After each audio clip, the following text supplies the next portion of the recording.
Here with Linsey Corbin and lead up to Oceanside 70.3 on Saturday.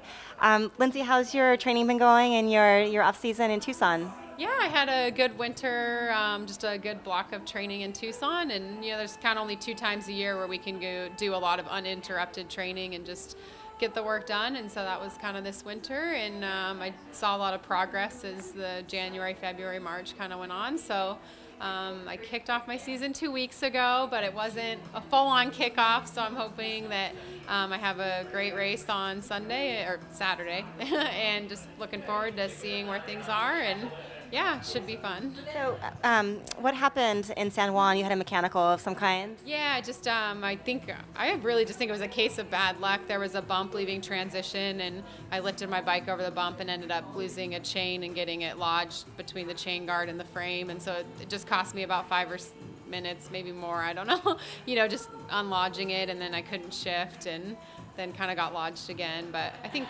that's racing for you, and I actually think like having a mechanical and a bad race is better to explain than just a bad race, because you're like, okay, well now I know what happened. Whereas sometimes if you have a bad race and you just didn't feel good, you kind of are scratching your head wondering why. So bad race for the year hopefully is out of the way, and it's a great race, and I'll be back. I love racing that event. So yeah. So, how do you mentally push through something like the frustration of that happening when you still have to do the bike and the run? Yeah, I just kind of try and keep it in perspective, and I think anything can happen. That's sort of the motto of our sport, particularly Ironman racing. And so it's just go out there and you got to give it your best on the day. And I think it's our job is all about sort of problem solving, and so. I ended up finishing the race, and I finished 12th, so not exactly where I wanted to be, but I always think, okay, at least you're getting fitness out of this, and lessons you can learn for down the road or future events. So. So, how are you treating Oceanside? Is this sort of like a official season start for you since you had that mechanical? Yeah, definitely. I have sort of 3 big goals for the year.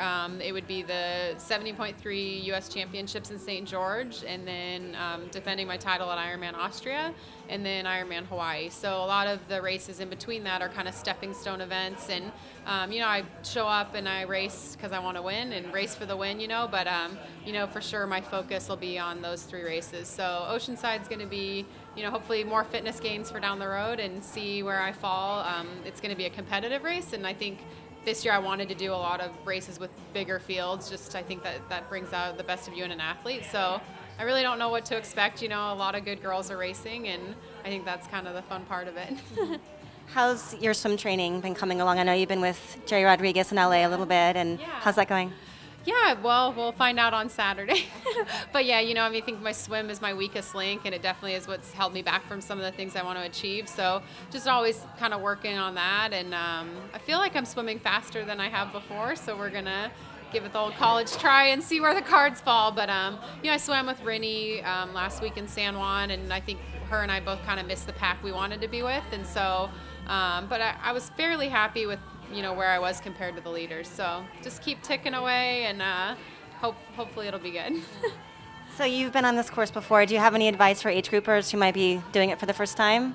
Yeah, definitely. I think, the bike course is easy to kind of mentally break up, that the first part's pretty flat and fun, but I think definitely save yourself for the miles, about 25 to 40. I think those are the big miles on the bike course with the big climbs, and I actually look forward to that part of the course. I love challenging, courses and things like that. So, if you're racing, just pace yourself and really try to be strong in the back half of this course, because I think that's where you can make up a lot of time. And, the run course here, it's a ton of fun. I think just enjoy the atmosphere and seeing all the other people out there racing and supporting you. And, just, when it's not very much fun and you're hurting, just, realize how fortunate we are to do this. And hopefully I'll bring you back to enjoying the day. And then what's next for you after this race? You're going to be heading to LA and then back to Montana? Yeah, so I'll just be doing hopefully a month of, uninterrupted training and sort of building on the momentum I have. And then I'll be focusing a lot on the race in St. George, which is May 4th. So. Well, good luck on Saturday. Yeah. Thanks. Good luck to you, Julia. Thanks.